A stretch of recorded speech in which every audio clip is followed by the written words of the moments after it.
Olá, toda semana você já sabe, o Câmara Livre usa a sua missão pública aqui nas redes das emissoras legislativas através da TV Câmara Bauru, nos nossos canais aberto e fechado, uma forma de conversar sobre o mundo ao nosso redor. A nossa contribuição para, a partir dos nossos convidados neste programa, traçar livremente com você as nossas observações e, a partir dos nossos convidados, poder oferecer a você, quem sabe, uma forma de olhar o mundo ao seu redor através da nossa contribuição. Por isso agradecemos a presença do jornalista Gustavo da Silva Cândido, nascido em Catanduva, São Paulo. Obrigado.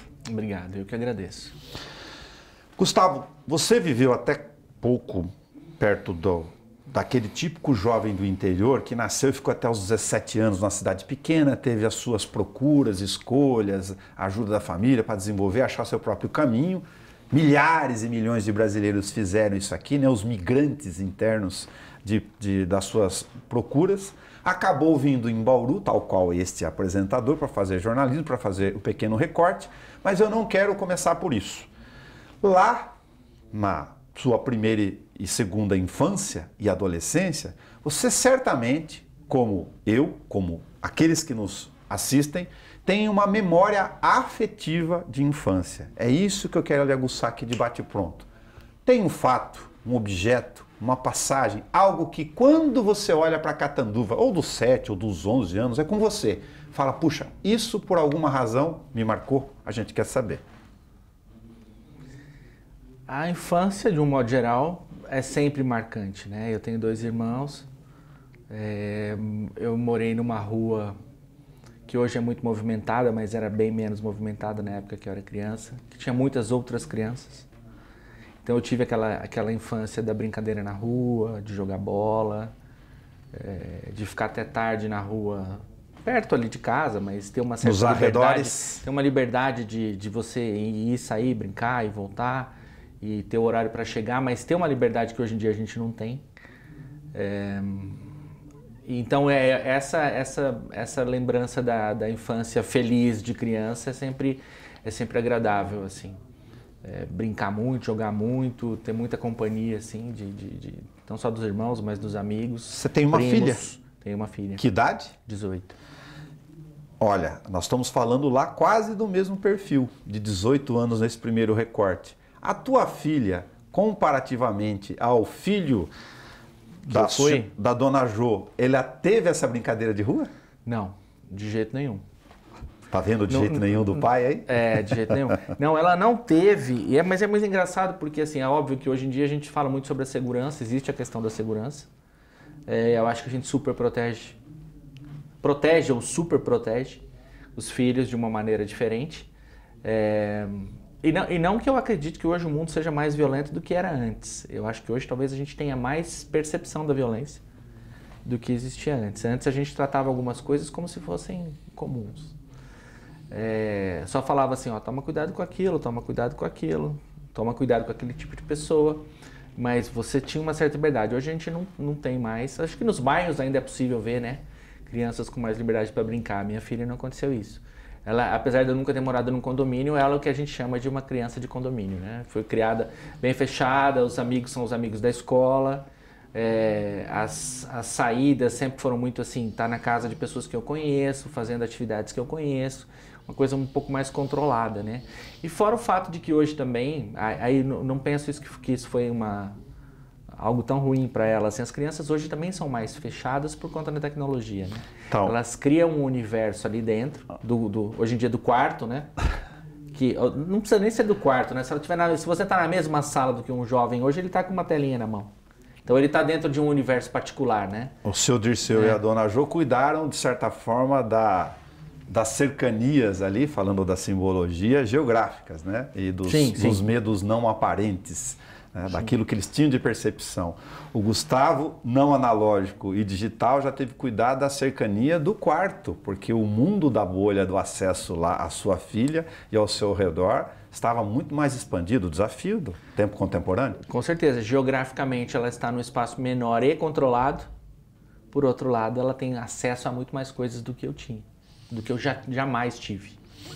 E uma curiosidade natural do tempo, em qualquer espaço aí dos nossos recortes que vão e vêm no Câmara Livre, o Gustavo lá da Catanduva, da rua, das brincadeiras de rua, em algum momento ele tinha, para as condições da época lá, um fio da meada já fora do mundo analógico, porque você cresceu nesse universo geográfico analógico por força do tempo e da expansão tecnológica, e agora, hoje, aqui a gente vai chegar lá, né, completamente digital, artificial, no sentido de nuvem de informação, de dados. Bom, a gente vai chegar nesse papo. De ligado na tecnologia, talvez, você Isso. quer dizer? Não. Quando eu penso um pouco, vou buscando alguns elementos, as pessoas que eu conheço, que um dia já falaram alguma coisa assim, fizeram algum comentário, elas sempre dizem: você sempre foi ligado em tecnologia, né? Você sempre gostou de futuro, do que estava para acontecer. Eu nunca tive essa percepção, mas sempre tive esse feedback. Então eu creio que de alguma maneira eu mostrava isso. Mas não sei, eu nunca pensei nisso de forma consciente, assim. No outro nicho, você também está naquele grupo de jovens que teve um privilégio, em boa sorte, né, de ter a experiência de um tempo fora, ainda que 12 meses, enfim, naqueles intercâmbios e tal, para aprender lá, Kansas, né, nos Estados Unidos, a língua. Você foi, na época, com todas as questões que as pessoas já conhecem hoje do Rotary, pela língua, basicamente o aprendizado? Fui pelo aprendizado da língua. A gente sempre vai, num primeiro momento, pensando assim, vou aprender inglês, falar inglês, aperfeiçoar o inglês e tudo mais. Eu acho que a gente raramente fala assim, eu vou para viver uma experiência, uma nova experiência. Naquele momento não falava, hoje em dia já se fala mais, até porque se usa mais a palavra experiência, né? Eu vou para ter uma nova experiência. Mas foi. Eu vou te falar também que com aquela idade, a gente não sabe muita coisa com 17 anos, a gente acha que sabe, né? Mas você fala, vou me embarcar nessa aventura com nesse primeiro momento para aprender. Eu fui com a intenção, inclusive, de estudar para que o meu ano estudado lá, o ano letivo americano, valesse aqui no Brasil. Entendi. Para que depois eu pudesse converter nas notas que eu tirasse lá para cá. Então eu fui muito sério, eu fui muito focado no aprendizado da língua e no estudo, porque eu sabia que eu não podia perder essa chance de transformar minha experiência lá no meu colegial aqui. Então eu fiz isso. Então eu fui muito sério, eu fui muito disciplinado e eu fui muito doutrinado, inclusive, até eu acho, para chegar e falar assim, você tem que se inserir na cultura, que era o que o programa de intercâmbio propunha, né? Mas que tal agora, olhando você adulto, né, nesta fase para o tempo, se seria correto dizer que foi o seu primeiro grande choque cultural? Foi, com certeza. De vida. Foi com certeza. Você tá distante, né? Fora a questão óbvia de você estar a quilômetros, né? É muito diferente do que é hoje, do que acontece hoje, porque hoje, por conta da tecnologia, você consegue falar com qualquer pessoa, em qualquer lugar do mundo, você consegue ligar uma câmera e ver a pessoa. Mostra aí onde você está, a pessoa pode mostrar onde ela está. Você não tinha ideia nem que cor era a porta. Eu não lembro quanto tempo eu demorei para fazer a ligação, sabe? Para ligar. Eu acho que liguei 2, 3 vezes para o Brasil em um ano. A gente se comunicava por carta. E foi basicamente como se eu tivesse rompido mesmo. Eu fazia uma viagem para o espaço, sabe? Você vai, deixa para trás confinado lá, tudo que está realidade aqui e vai para um outro lugar, vive uma outra vida aqui, vai mandando pequenas notícias, vai recebendo pequenas notícias e a vida vai seguindo. Então foi totalmente como viver uma vida diferente. Mas foi uma grande experiência. Toda vez que você faz essa não só a questão cultural e da língua e tudo mais, e eu estava focado nisso, em estar inserido naquela sociedade, em uma cidade muito pequena, foi muito interessante, mas também uma chance de reconstrução, de renascimento, talvez. Talvez a gente vive isso toda vez que muda de uma cidade para outra e que você fala assim, estou chegando numa sociedade que não me conhece, não sabe quem eu sou, que vai me conhecer pela primeira vez, eu vou me apresentar, eu vou dizer quem eu sou e ela vai me conhecer a partir do que eu estou mostrando para ela.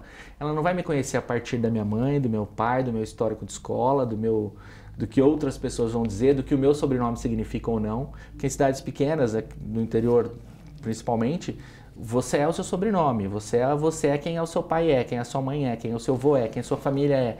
Em muitos lugares, em cidades menores, eles perguntam de qual que é a sua família? Você é filho de quem? Então você nunca chega com quem você é. Você não é a sua própria personalidade. Você não é você até que você construa a tua imagem. E mesmo assim, em algumas cidades, mesmo que você seja um adulto, você vai ser sempre o filho do fulano, como neto, a árvore genealógica, trazendo todos os galhos juntos. Entendeu? Então, isso às vezes é complicado. Porque ele tem aspectos positivos, no meu caso sempre foram positivos, mas ao mesmo tempo eles pesam também. Porque você sempre carrega um monte de coisa que não é sua. Então foi uma experiência de falar assim, ó, quem está me conhecendo aqui, está me conhecendo porque eu estou mostrando isso aqui. O segundo grande choque cultural, emocional, psicológico, comportamental, geográfico, econômico, de vida, né? Talvez tenha sido ali em 1993, tal qual eu em 89, com a vinda para fazer o curso de jornalismo aqui na Unesp, né? A tua filha tem 18, ela está exatamente na mesma fase. Estou aproveitando ela aqui mais uma vez. Qual é o nome dela? Ana Laura. Ana Laura, para falar. Viu, Ana Laura? Olha, agora eu vou conversar com o teu pai aqui, fazendo ele voltar lá na mesma fase que você está vivendo agora. É correto dizer para esses jovens que este é a grande ebulição, o vulcão emocional que circunda dentro da gente, o que a gente chama, se pudesse simplificar aqui, como cortar o cordão umbilical da casa? Pode ser, como pode não ser, né? E é muito curioso esse caso dela, né? E é muito curioso também como a gente se relaciona com os filhos de uma maneira diferente de como quando a gente era jovem, né? Então, para mim foi muito importante sair de casa, tanto pela experiência do intercâmbio, mas depois da volta do intercâmbio foi mais importante ainda sair, porque eu não queria falar, eu tive meu universo expandido por essa experiência fora do Brasil. Volto para um universo que é pequeno de novo e falo, não quero mais ficar nesse, não carbo mais aqui. Eu preciso ir para um lugar maior, onde eu possa ser eu de novo. Sim. Preciso sair daqui. E então sim, gera esse rompimento, não sem ser traumático, né? Porque sim. Em casa você está sempre protegido. Tem tudo isso, mas tem a proteção também. Agora, é uma grande oportunidade, né? Quando você faz essa escolha, quando você está nos 17, nos 18 e você pensa... Agora eu estou entrando num outro mundo, num outro universo de permissões, de liberdades, e eu vou ter uma carta, vou dirigir, vou fazer escolhas, vou fazer a escolha do que eu vou estudar, do que talvez eu vá ser, né, no futuro, né? Embora não exista mais muito esse conceito também, é um grande momento de ruptura. E é muito engraçado você citar agora, já que estamos citando a minha filha de exemplo, foi muito interessante no caso dela que ela concluiu... Nós nunca pressionamos, fizemos muita pressão sobre essa questão de entrar na faculdade logo depois do colegial. A gente falou, pode entrar, se entrar, entrou, não entrar, quer fazer cursinho mais um ano, espera mais um ano. Porque é cedo, às vezes é cedo para você fazer essa decisão, né? Ou é difícil. Tomar essa decisão. Pensando que mesmo que não seja hoje uma decisão de vida, acho que lá atrás, essa é uma diferença também que tem entre as nossas gerações, né? Lá atrás a gente pensava, eu vou seguir uma carreira e talvez eu vá seguir essa carreira a vida toda. Hoje em dia, eu penso que já deve ser uma coisa mais aberta. Você vai fazer alguma coisa por algum tempo, talvez a sua profissão evolua, você vai ter que continuar estudando e talvez você venha fazer alguma outra coisa daqui 10, 15, 20 anos, mesmo que você tenha se formado em uma disciplina. Só talvez uma diferença fundamental, para um pequeno retoque aqui, de emenda para a atual geração, né? Em relação à nossa, por exemplo. Sim, total. Então essa ideia muito de ficar preso a uma função, a uma profissão, a uma atividade, ela é muito... Hoje em dia ela é menos pesada. Acho que você não deve nem pensar que você vai fazer uma coisa só a vida toda. Mas aí, enfim, a gente nunca pressionou e falou para ela, ó, ela não passou num vestibular que ela prestou, que ela queria. E aí eu falei para ela, nesse momento de escolher entre fazer cursinho e fazer uma outra faculdade, a gente falou, o que eu falei para ela foi o seguinte, o seu momento de decidir se você quer continuar sendo uma menina do colegial, viver no mundo do colegial, da aulinha, dos amigos, fazendo as mesmas coisas e tudo mais, ou se você quer virar a chave e viver um outro tipo de experiência, que é uma experiência na universidade, na faculdade. Conhecer outras pessoas, ter outros tipos de atividades para fazer, outros tipos de programas para fazer, outros tipos de Na verdade, existe uma ruptura muito grande ali entre você ser, quase entre você ser uma criança e começar a ser um adulto. De fato. Eu falei, é uma opção sua. O que você quer fazer? Se você for fazer o cursinho, você vai continuar tendo a vida que você tinha no colegial. Você vai estudar, você vai continuar dedicado ao estudo, vai continuar tendo basicamente os mesmos amigos, fazendo as mesmas coisas, ou você vai tentar ampliar o seu universo agora. Por um tempo, né? Porque eles também vão tomar outros caminhos. E aí também, depois você não segura mais. Ela falou, não, eu quero fazer uma faculdade. Então, beleza. Então ela tomou essa opção, porque era um outro mundo. E eu vejo o retorno, a parte que me deixa mais feliz com esse processo todo. Primeiro, ela está feliz com o curso que ela escolheu. Importantíssimo. Porque ela fala assim, eu tomei uma decisão certa, eu escolhi o curso certo, eu gosto muito do que eu estou aprendendo. E depois ela ir descobrindo essas outras coisas. A semana passada... Muito legal. A semana passada ela falou assim, nossa, eu tenho muitos amigos de grupos diferentes. De tribos diferentes, na verdade, acho que ela estava querendo dizer. Foi uma conversa que eu peguei até indiretamente. Dizendo assim, tem esse grupo daqui, tem esse grupo daqui, e eles me convidam para fazer coisas diferentes e tal. Então, ou seja, isso. Era isso que eu estava querendo dizer, né? O universo dela se expandiu, né? E esse, sim, é um grande momento de ruptura, mesmo que ela esteja morando em casa. Então ela ainda tem uma vida, quer dizer, isso poderia ser maior ainda se ela estivesse morando em outra cidade. Agora vamos voltar lá pro Gustavo dos 17, 18. Hoje você consegue enxergar e olhar pro menino ou garoto, o homem, desabrochando, por que comunicação? Por que jornalismo? Naquele momento, naquela circunstância, por essa escolha?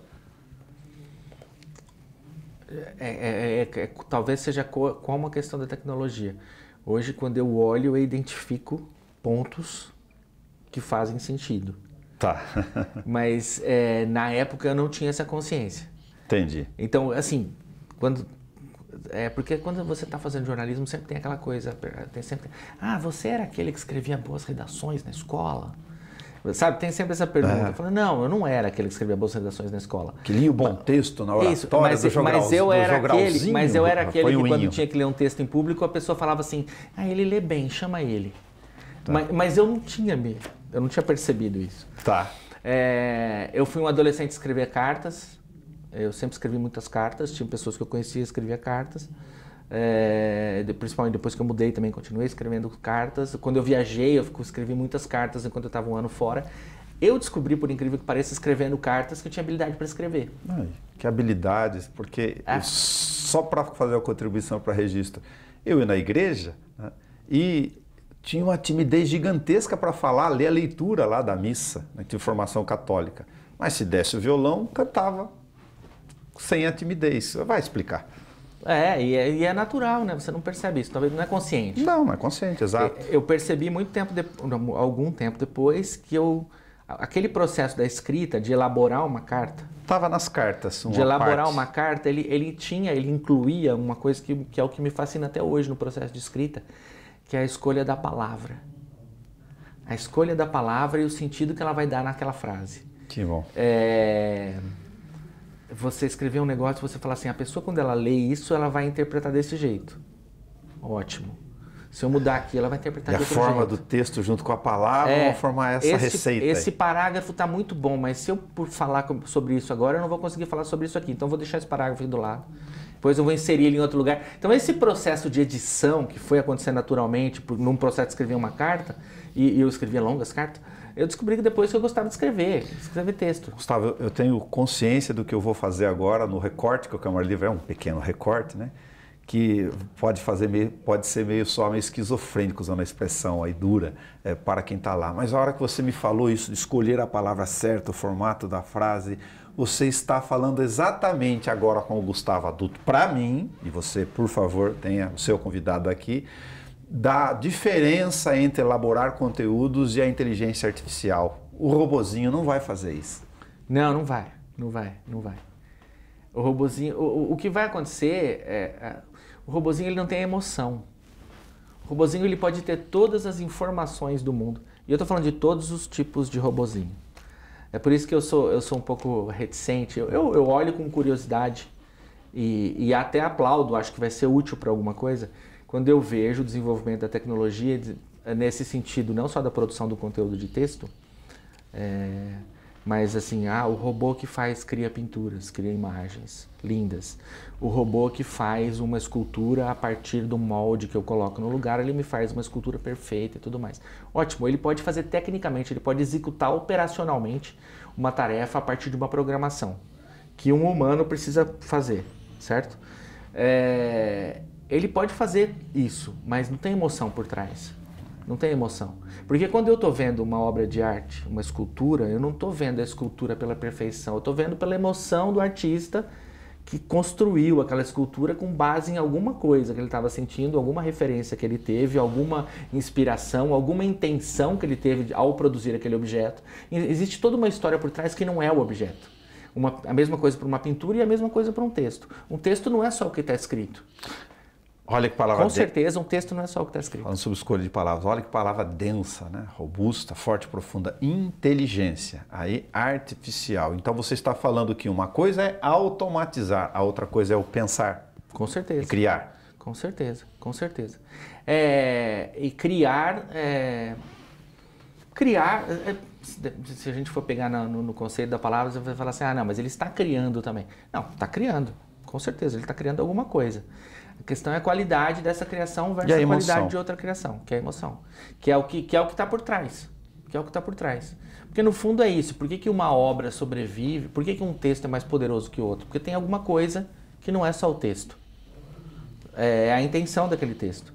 É a intenção daquela imagem, é a intenção daquele livro, a intenção daquela... Por que algumas coisas são eternas, algumas obras de arte são eternas, alguns filmes são eternos? Porque eles não são só compilações de informações. Sabe? Existe a vida de quem estava fazendo aquilo naquele momento com alguma intenção. É isso que está por trás do negócio, né? Então, eu vejo a evolução desse sentido da inteligência artificial de uma forma positiva como facilitador de algumas coisas. Ao mesmo tempo, eu sei que existe uma diferença. Eu não temo a inteligência artificial e acho que ninguém deve temer a inteligência artificial. Inclusive, a inteligência artificial ela serve para valorizar o humano. Porque quando você coloca ela versus o humano, você vai ver que o humano é muito mais rico. Né? Você acha que os processos de automatização aqui em várias camadas de níveis vão ter dentro de conteúdos, de uma certa forma, um grande desenvolvimento natural para várias aplicações possíveis, mas nada tira, assim como falavam, que a internet ia eliminar o rádio ou o jornal dessa forma ou do outro, que na verdade tem formatações de conteúdos, e-mails e ferramentas diferentes aqui para trabalhar conteúdos, notícia, informação ou não, produtos ou marketing com a emoção sempre do lado de cá, a capacidade do criador, do ser natural. Eu acho que não atrapalha. Óbvio que é possível que algumas coisas não morram, mas deixem de ter o peso que elas têm hoje, elas têm a importância que têm hoje, ou atinjam... Algumas coisas devem se tornar produtos de nicho, né? Tá. Que sempre vai existir alguém que vai estar interessado naquilo e tal, tudo mais. Mas então não acredito numa morte das mídias, mas talvez numa substituição de algumas outras. Agora a gente tem que lembrar que tudo, no fundo, eu sempre gosto de pensar por esse viés, porque ele também tem a ver com inteligência, que é assim, no fundo, eu uso tecnologia, todo tipo de máquina, ele é para facilitar a vida do ser humano, ele é para buscar conexão com o ser humano, ele é para fazer... No fundo tem um ser humano por trás. Sim. Então é um ser humano aqui e a tecnologia no meio. Mas no fundo eu estou buscando conexão entre um e outro. Aí você vai dizer assim, tá, mas eu vou massificar e não sei o quê. Vai atingir mais gente, isso vai ser legal, porque você vai poder atingir mais gente. A gente está vivendo essa era no qual a gente pode atingir muitas pessoas com muitas informações. É um processo perigoso, no sentido do contrário da inteligência. Sim. Do emburrecimento de uma massa. Sim. Facilitado pela tecnologia. Por outro lado, ainda existe uma valorização da inteligência quando ela consegue ser percebida. Nossa, é complexo o que eu falei agora. Eu já me lembrei que quando você estava falando sobre um outro processo, que daria um outro programa, falando dessas outras coisas que acontecem nas bolhas das redes sociais é uma fonte infindável de pautas ou de idiotices, né? Vale para as duas coisas, mas tudo bem, vamos lá, para trazer para o Câmara Livre. Tem uma fração, um nicho de pessoas, e aí com todo respeito a elas sem juízo de valor, que estão preocupadas com a ideologia ou a formação do professor das novas gerações na sala de aula, porque tem mais essa tendência mais à esquerda ou mais à direita, mais militarizado, ou não está aí, né? A polarização das ruas com qualidade ou não o debate. Por outro lado, parte desse nicho, para confrontar e fazer o contraponto aqui, não me parece, não sei se você concorda também, que estão preocupadas com essa ideia de que essa globalização de informações, todas essas bolhas, tem um grande sistema de controle por trás, que é igualmente, se for botar na mesa, prejudicial para essas pessoas, tal qual a preocupação com a formação das gerações na sala de aula. Até porque... Aí eu me preocupo com uma coisa e não me preocupo com a outra. Até porque existe uma ideologia por trás também de quem está controlando. Né? De quem tá controlando. Olha, o meu professor na sala de aula do meu filho está lá fazendo a matéria sobre identidade sexual. Mas filho, ele está entrando na sua sala aí, do seu filho, você não está nem aí para te falar coisa de pedofilia. Estou exagerando, mas é real. Sim. Esse tipo de discussão ela é muito. Esse tipo de debate que ocorre hoje, principalmente no Brasil, e a gente isso daria um programa único, particular, né? Ele é muito raso. Ele é muito raso no sentido de ficar assim. Raso, é maniqueísta, sabe? Você tem esquerda, você tem direita. São debates que já não existem no mundo. Já não existe num mundo intelectualmente um degrauzinho acima. Mas não quero dizer na Europa, nos Estados Unidos, é óbvio que isso ainda existe, mas já não estão mais debatendo isso. Os debates são outras coisas que a gente tem que estar pensando, não tem que estar pensando nisso. Porque no fundo isso não é muito interessante e não é muito relevante. Se você está mais à esquerda, se você está mais à direita, o que é esquerda e direita, para começar? A grande maioria das pessoas que usam essas expressões não tem a mínima noção de uma coisa ou de outra. Não tem uma noção de uma coisa ou de outra. E elas vão deixar raso naquele sentido do, então ou ele é mais estatizante ou ele é menos estatizante.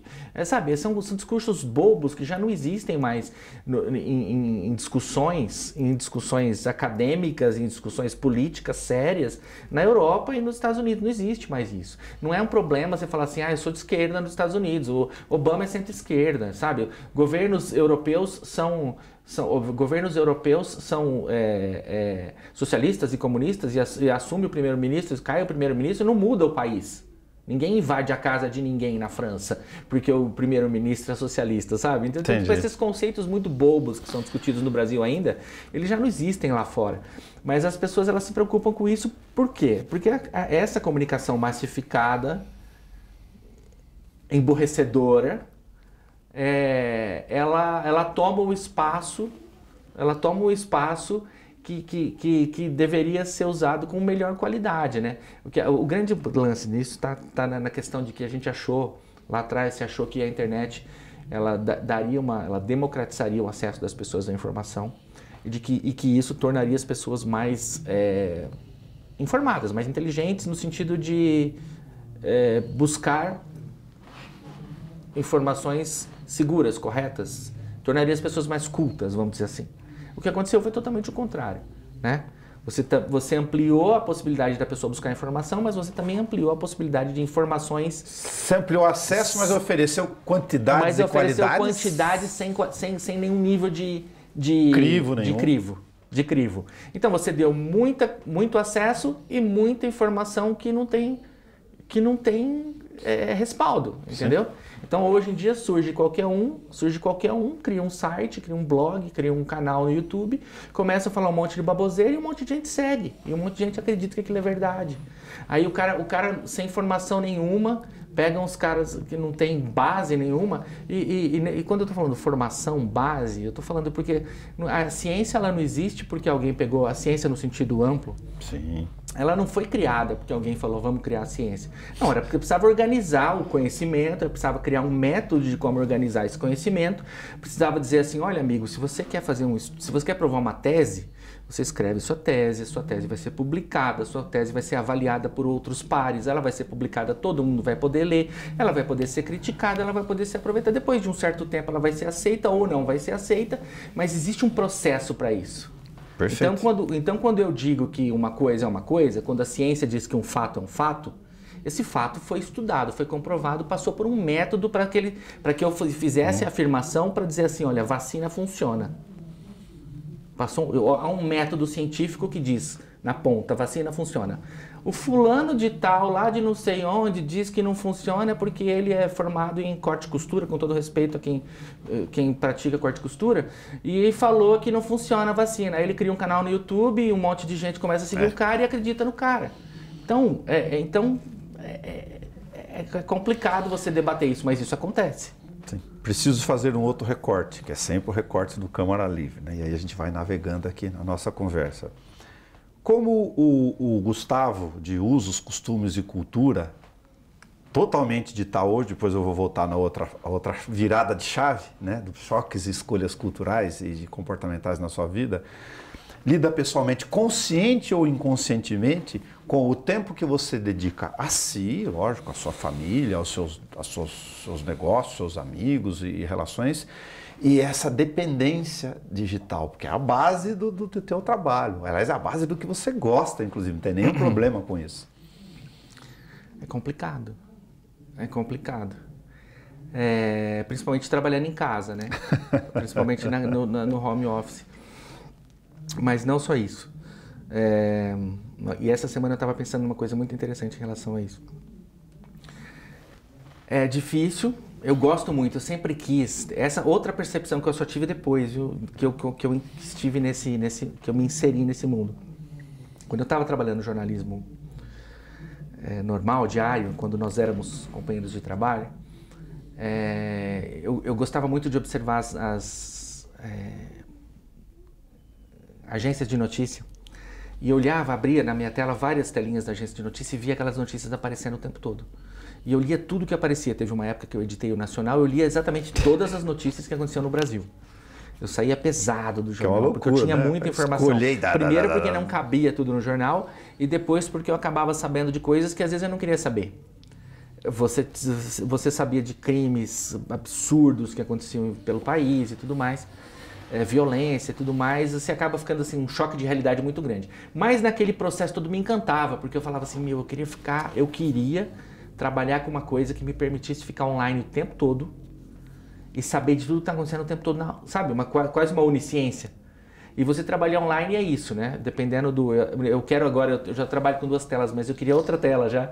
Nossa, para eu poder ter várias coisas ao mesmo tempo ali. Eu gosto muito desse excesso de informação e eu trabalho de maneira...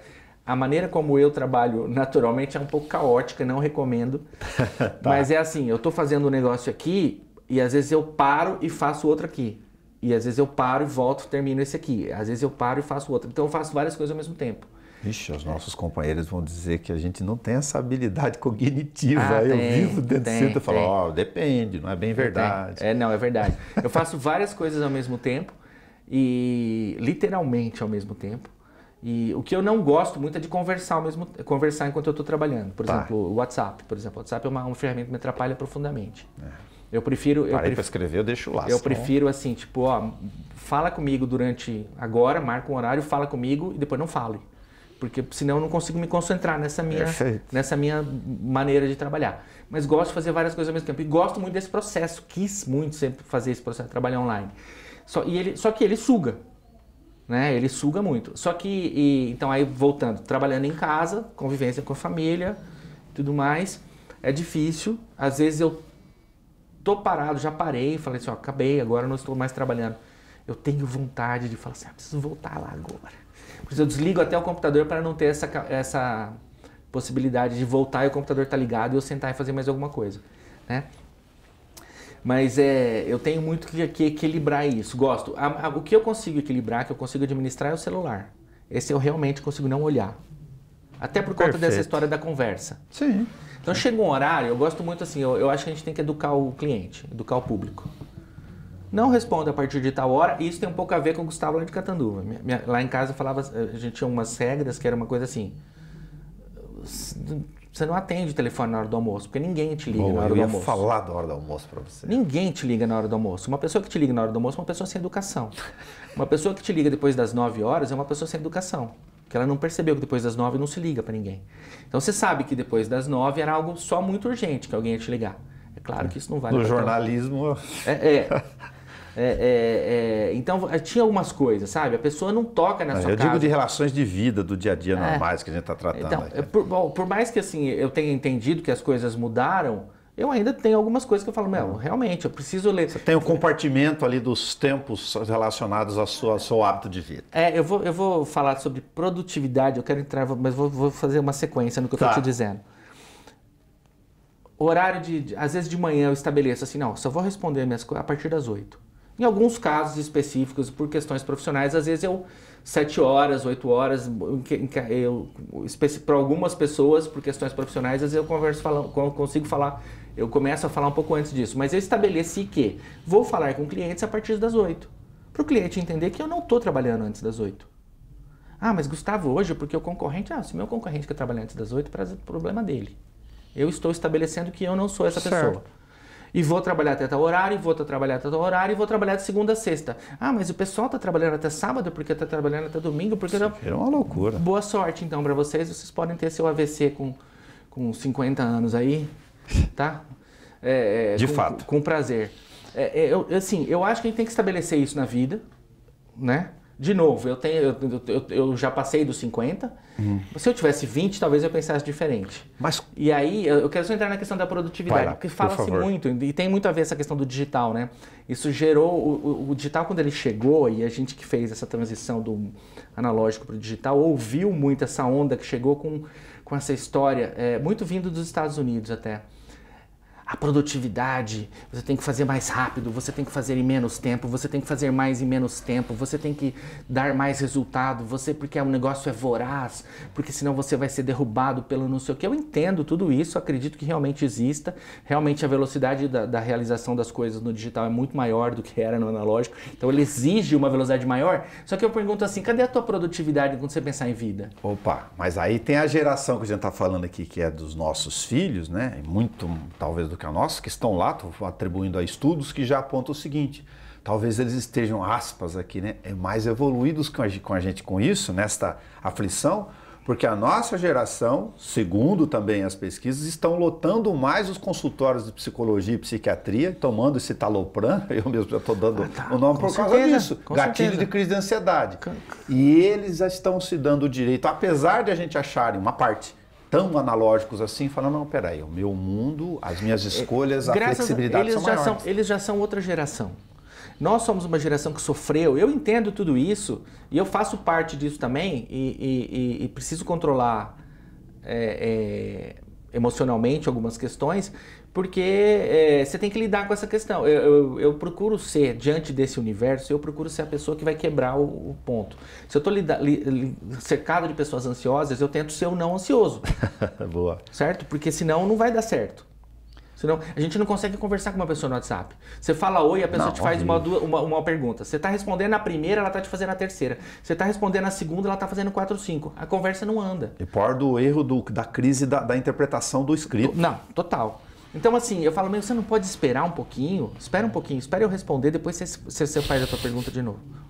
Outro dia eu brinquei, como eu sou bem humorado, assim, eu acabo brincando, com pessoas que eu tenho mais intimidade, sendo um pouco mais duro na brincadeira, né? Mas dizendo assim, toma um ansiolítico aí antes de responder, porque, cara, se eu não consigo responder uma conversa, mas eu entendo que a gente está passando por esse momento, por essa transformação, e nós somos uma geração que sofreu isso diretamente. Porque a gente era analógico total, a gente estava acostumado, eu te falei que eu escrevi carta. Você escrevia uma carta, você esperava a resposta para daqui a uma semana. Se a pessoa lá na outra ponta fosse muito eficiente, se ela recebesse a carta no mesmo dia, respondesse no mesmo dia, colocasse a carta no correio no dia seguinte, ia demorar uma semana para chegar a tua resposta. Então você estava tranquilo entre escreveu e respondeu um prazo de 7 dias. Quando você pegava o telefone e respondia e ligava para a pessoa, você podia não encontrar a pessoa em casa. E tudo bem. Você ia ligar outro horário, você não morria porque você não encontrou a pessoa em casa. Hoje em dia as pessoas parecem que vão morrer se elas não te encontrarem no WhatsApp. Se você não responder uma resposta, der uma resposta no WhatsApp em meia hora, em 10 minutos, em 5 minutos. E eu coloco mais uma coisinha nessa crise aí, porque também não é um programa separado. E achar que o WhatsApp está aqui ligado com o sininho o tempo inteiro. Pô, mas eu te mandei a mensagem há 2 horas, você não responde. Isso acontece meu filho, muito comigo. Eu tô vivendo. Mas isso é a parte da educação do público que eu falo. Às vezes eu falo, saí aconteceu alguma coisa. Ah, mas você não viu o que eu te falei? Mas eu falei, você achou que eu fui no supermercado e eu fiquei com o telefone assim, ó. Fiquei com o telefone aqui, ó. Pus um negócio, um suporte e fiquei com o telefone aqui. Pra você... Senão você põe a ativação dos sons, né? E você fica louco e tem... isso aqui é do João. O meu telefone, ele não tem notificação e não tem nenhum tipo de sinal sonoro. Também não. Sabe por quê? E eu vou te falar uma questão sobre essa questão da tecnologia. Que é importante, que eu acho que precisa ser entendido. Eu uso sempre a analogia do canivete suíço. Talvez eu tenha usado já em algum lugar aqui, quando a gente fez algum programa. Falei assim, é um canivete. Ele é ótimo quando você sabe usar. Tem diversas funções, não sei o quê. Você se corta também, se você não souber usar. Boa. E você que tem que saber. E ele está na sua mão, é você que manuseia ele, não é ele que te manuseia. As pessoas falam muito sobre essa questão da tecnologia. Eu entendo, eu discuto, eu entendo, a gente analisa, a gente faz um debate mais técnico em relação a isso, sociológico, antropológico, acadêmico. Só que eu vou dizer uma coisa, você controla a tecnologia, não é a tecnologia que te controla.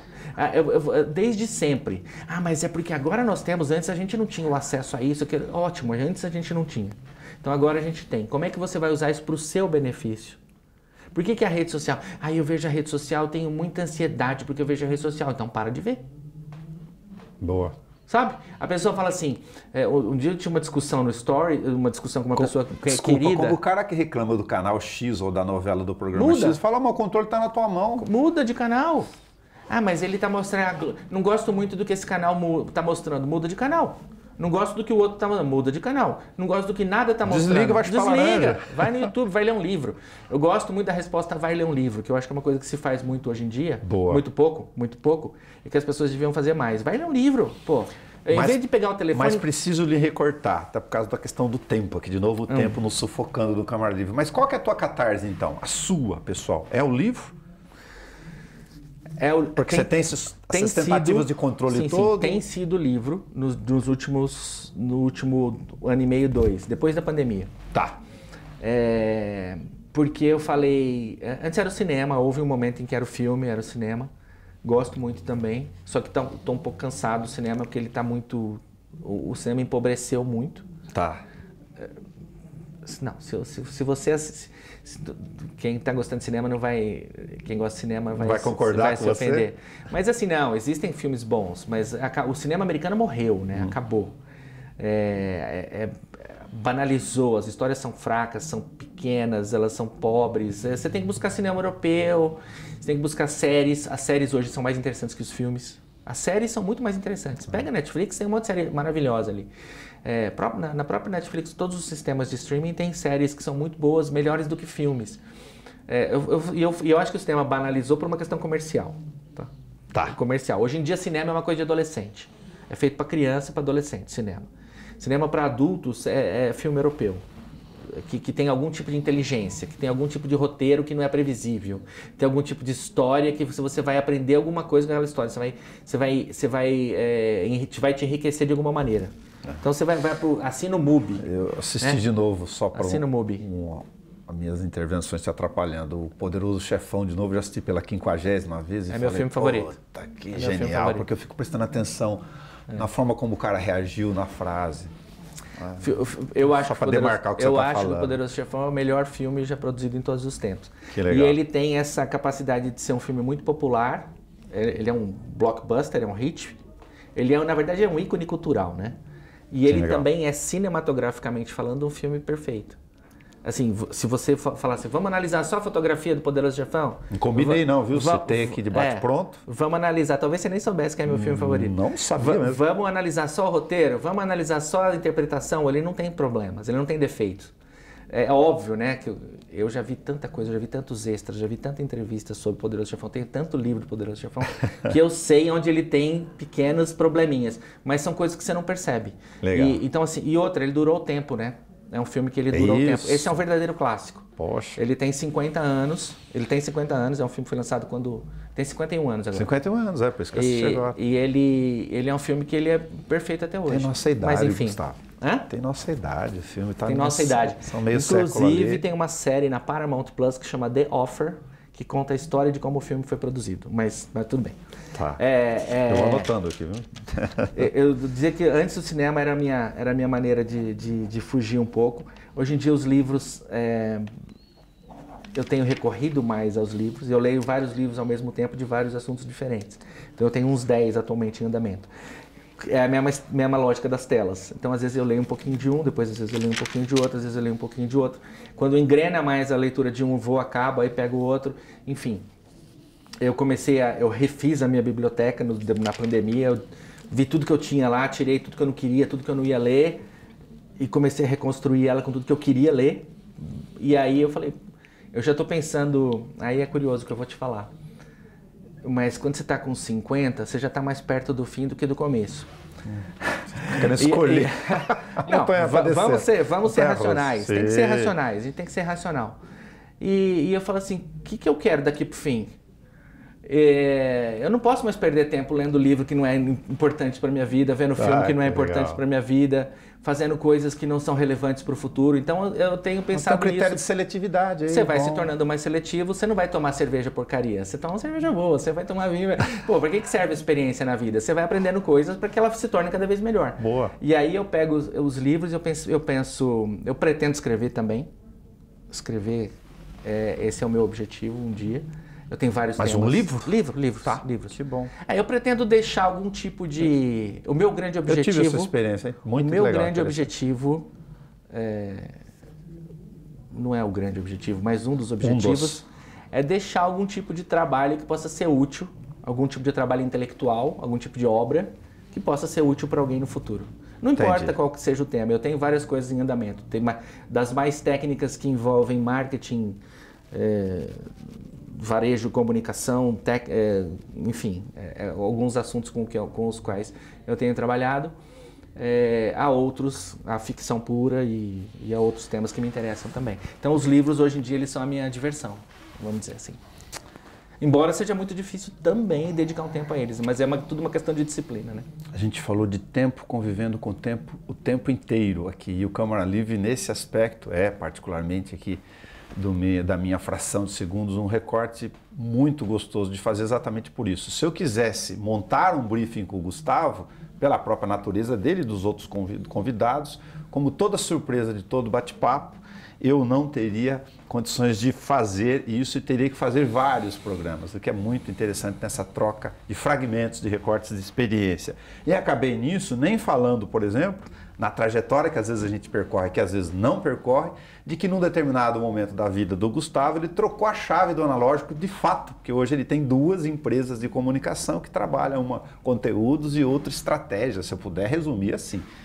E aí passou a ser um ofício da comunicação inteiramente como empresário, né, voltado para essas 2 áreas.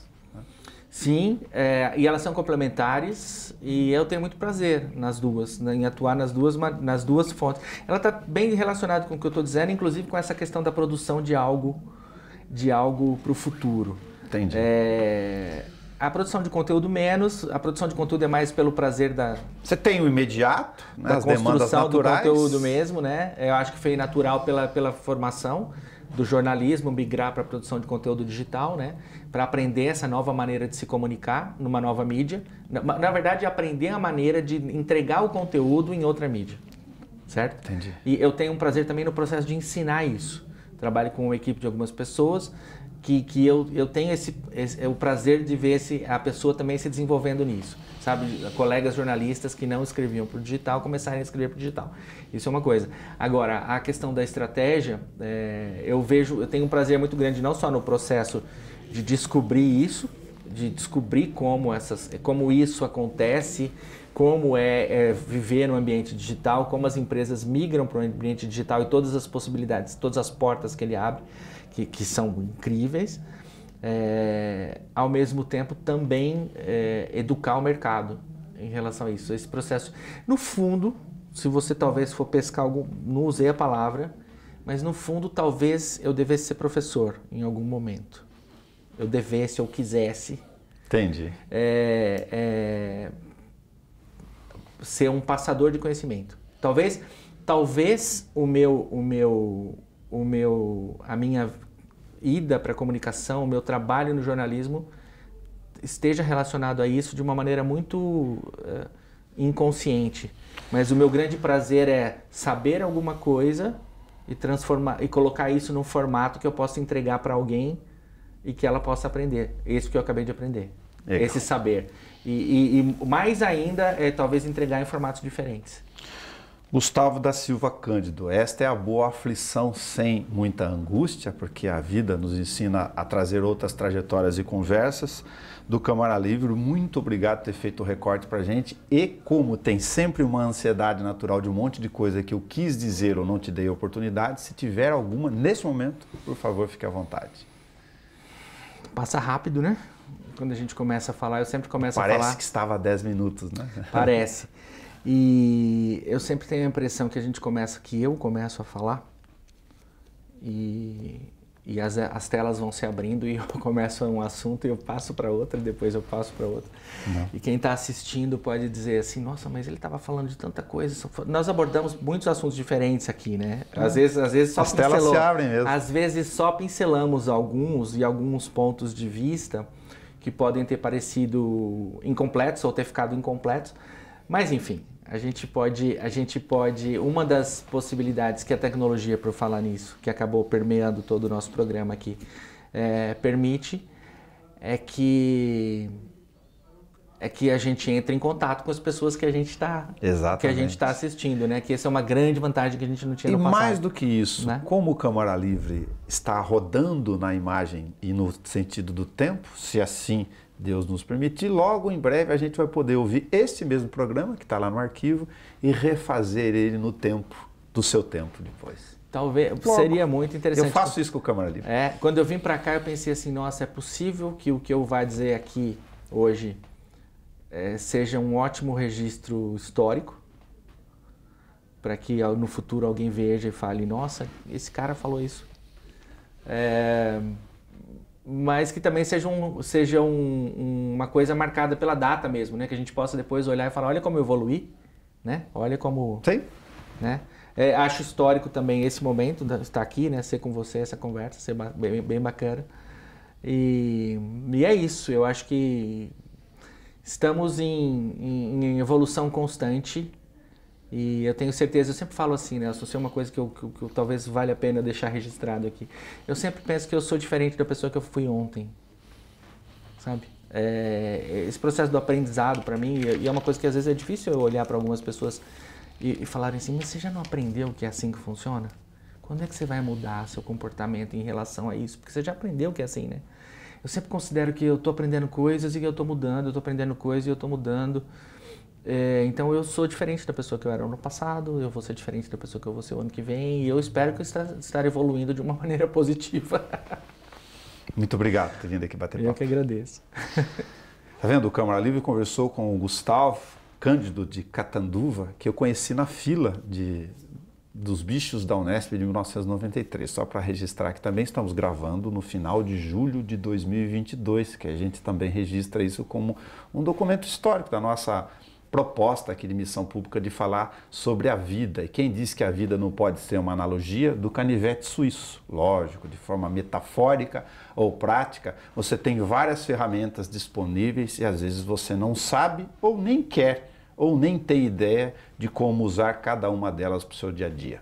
Quem sabe, pense nisso e até o nosso próximo programa.